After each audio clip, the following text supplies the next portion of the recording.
Halo semuanya, balik lagi bersama saya di Analisa Teknikal Saham Harian. Untuk hari ini, sesuai request, saya akan membahas Waskita Karya Persero dengan kode emiten WSKT. Nah, kita ketahui bahwa WSKT ini belakangan ini pergerakan harganya cenderung stagnan atau kita bisa bilang konsolidasi di sekitar area 1390-an sampai ke sekitar 1450-an ya atau 1500-an lah. Dan kita bisa mungkin kalau kalian yang mempunyai WSKT mungkin kalian sedikit frustasi bahwa WSKT ini biasanya pagi-pagi hijau terus pada perdagangan penutupannya biasanya mengalami pelemahan dan seterusnya.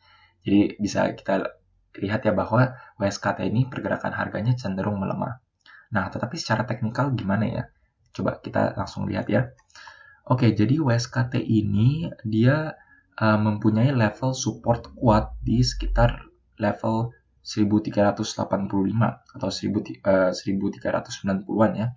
Kita lihat di sini waktu WSKT mengalami koreksi hebat, dia menyentuh di sekitar area garis ini dan dia akhirnya bounce back nembus di atas level resisten ini, tetapi dia ketarik balik dan akhirnya mengalami konsolidasi atau cenderung melemah. Dan WSKT ini bahkan pernah menyentuh level supportnya lagi ya. Waktu itu kita tahu WSKT pernah mengalami koreksi hingga mencapai level 1390 sebelum akhirnya naik lagi. Nah, secara teknikal ini gimana ya? Apakah ini ada tanda-tanda dia mau naik? Soalnya biasanya kalau pergerakan harga yang volatilitasnya rendah atau mengalami konsolidasi itu bisa bergerak kedua arah. Either dia ke atas atau dia turun kan ya. Nah, coba kita lihat ya.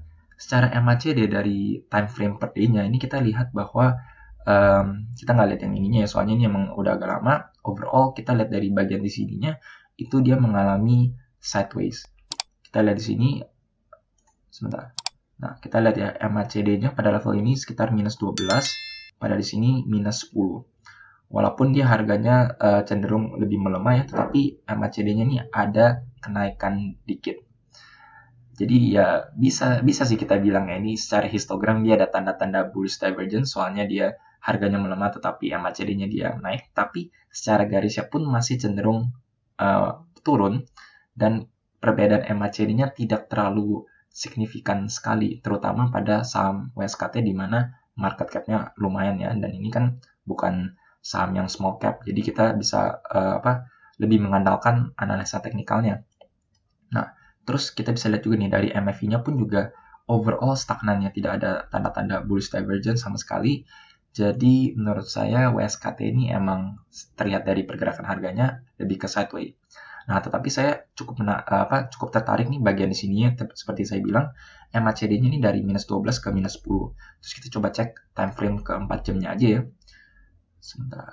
Nah, kita ini dari time frame 4 jamnya kita lebih jelas ya bahwa WSKT ini mengalami pelemahan walaupun diantaranya tuh ada technical rebound, tetapi overall trendnya dia terus mengalami penurunan. Nah, terus dari MACD-nya apa yang kita bisa lihat? Kita lihat di sini ya. Waktu MACD menyentuh level cukup rendah di bagian sini, sekitar sini ya, maaf. Ini MACD-nya minus 7 dan ini harganya di sekitar 1400-an ya. 1400-an. Terus dia sentuh lebih rendah lagi, yaitu 1390-an. Nah, tetapi ini MACD-nya dia naik malahan, minus 2. Dari minus 7 ke minus 2. Dan kita lihat ini garisnya pun sudah mulai menekuk. MACD-nya pun sudah mulai menghijau ya. Nah, terus dari MACD-nya pun kita juga bisa lihat di sini. Overall ini ya, dari harganya di sini cukup rendah di sekitar 1425 di closing-nya. MACD-nya di sekitar sini ya garisnya ya. Nah, terus pas dia menyentuh level yang lebih rendah lagi dengan closing harga 1390, ini MACD-nya lebih tinggi. Jadi overall ini MACD-nya ini ada tanda-tanda kenaikan juga. Dan dari MACD-nya pun dari sininya kita lihat ada suatu penekukan dan ada tanda-tanda dia mau bullish divergence. Ini saya zoom out lagi ya. Nah, kita lihat ya. Ini garisnya dari awalnya kan kalau kita lihat di sini kan dia terus melemah ya. Tapi di sini dia ada tanda-tanda dia mau naik dan dari MACD-nya pun ada tanda-tanda bullish divergence walaupun overall harganya dia melemah ya. dari sini naik, terus turunnya lebih dalam lagi, tetapi dari MACD-nya pun dia turunnya nggak sedalam yang sebelumnya. Jadi secara kesimpulan, WSKT ini dari MACD-nya ada bullish divergence, dari MACD-nya nih pada ujungnya mengalami tanda-tanda bullish divergence, dan dari pergerakan harganya nih overall trennya masih mengalami downtrend. Jadi bisa aja menurut saya secara teknikal WSKT ini mungkin akan rebound sebentar lagi. Nah, tetapi apakah itu tanda-tandanya dia mau rally atau hanya rebound? Nah, karena ini time frame-nya hanya per 4 jam, jadi ini hanya menganalisa tren jangka menengahnya. Kemungkinan besar WSKT akan mengalami rebound dalam jangka menengah. Nah, tetapi apakah WSKT mau rally? Itu menurut saya belum pasti.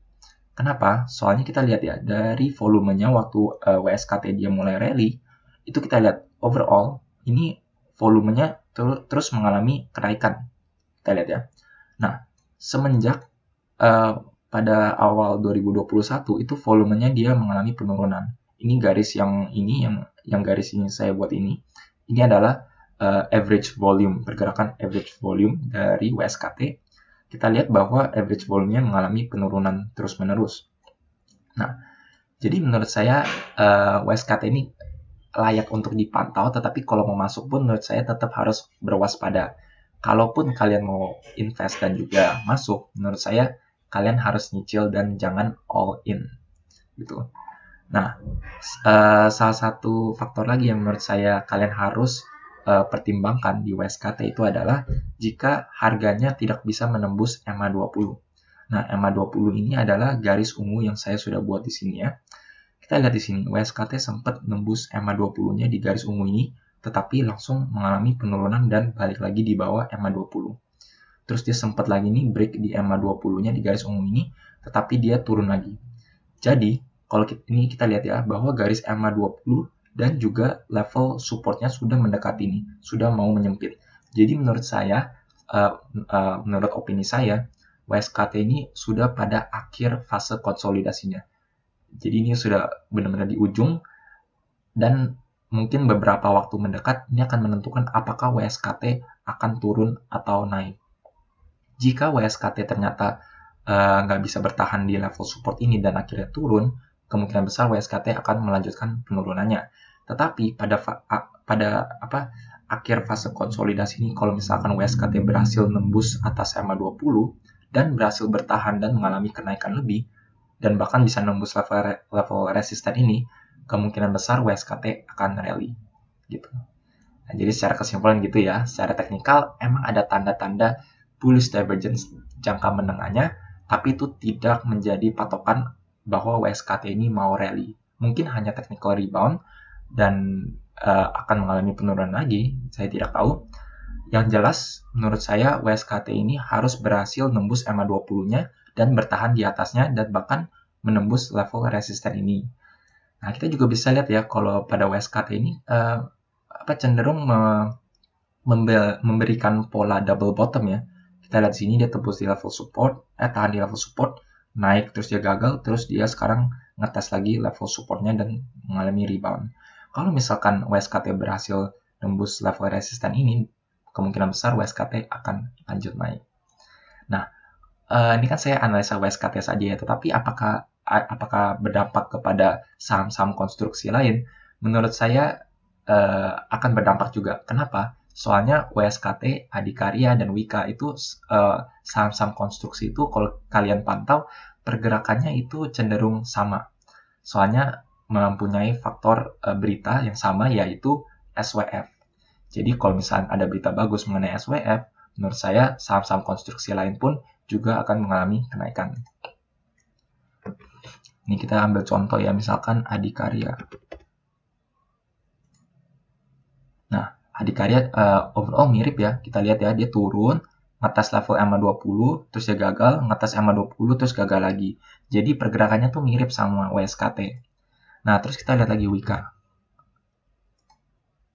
Nah, sama juga ya. Overall dia turun, yang waktu turun di awal Januari ya, Januari 26 Januari, dia ngetes MA20, terus dia gagal, terus dia mau ngetes lagi sama 20 tapi gagal lagi. Jadi overall menurut saya semua saham konstruksi itu pergerakannya mirip. Jadi kalau misalkan WSKT ada tanda-tanda naik dan kemungkinan besar WSKT mau naik, kemungkinan besar Wika, Adikarya, dan juga saham-saham konstruksi lainnya akan mengalami kenaikan gitu.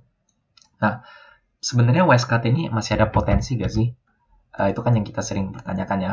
Menurut saya sih sebenarnya secara opini saya secara pribadi, menurut saya ada WSKT. Soalnya ini ada berita juga yang mengenai WSKT.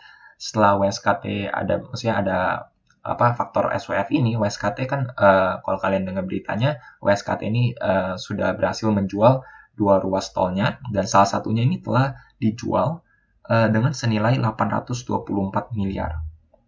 Dan yang satu lagi kalau nggak salah, saya lupa ya, pokoknya total kalau nggak salah menyentuh level 1 triliun penjualan 2 ruas tol ini.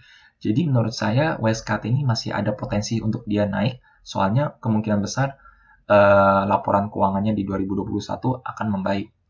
Nih bahkan dari analisa PT Samuel Sekuritas Indonesia pun mereka memberikan target bahwa WSKT mungkin akan mencapai 2.200 gitu.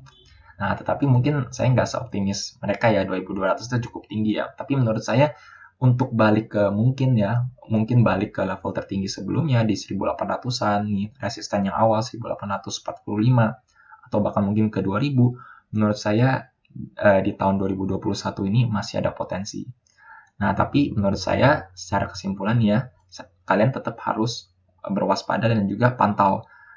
Yang seperti saya sebelumnya, kalau misalnya WSKT tidak bisa bertahan di atas EMA 20 dan naik dan overall menembus level resisten ini, menurut saya kalian jangan masuk dulu gitu. Oke, sekian untuk video kali ini. Jika kalian merasa video seperti ini bermanfaat untuk kalian, jangan lupa untuk subscribe dan juga pencet tombol bel di sebelahnya supaya kalian terupdate dan ternotifikasi dengan upload-upload yang saya akan lakukan setiap harinya. Sekian dari saya, terima kasih.